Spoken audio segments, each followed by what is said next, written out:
अगर आप भी चाहते हैं बिट्टू मलंगिया इंटरटेनमेंट का ऑडियो वीडियो सबसे पहले आप तक पहुंचे, तो लाल बटन को दबाकर चैनल को सब्सक्राइब करें और बेल आइकन दबाना ना भूलें।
बाजन के दो दे लाला नमा नमा आप सुना लगतई।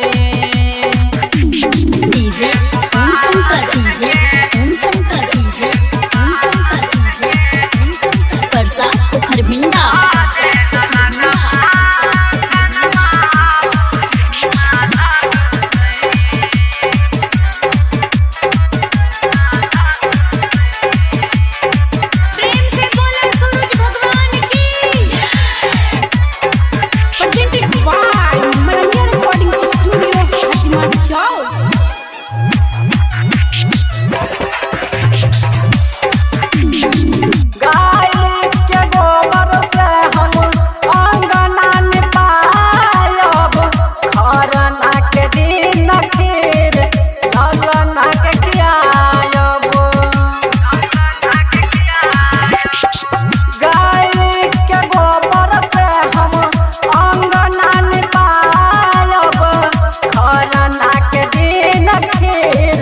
लालना के खियायब बउआ देखै खातिर गिरैया असुबा अंगन माया वो सुना लगतई।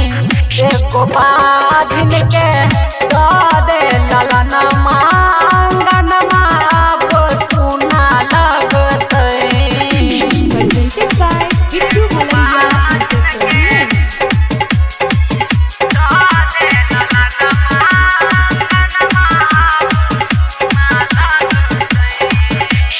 DJ Om Shankar DJ Om Shankar DJ Om Shankar Suraj भगवान की परसा खरभिंडा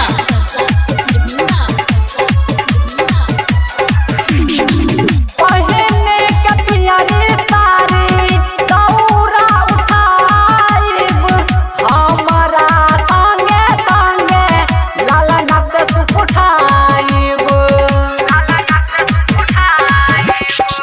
पहने के पियरी साड़ी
के कैलाश बजे दे कमलेश के गाना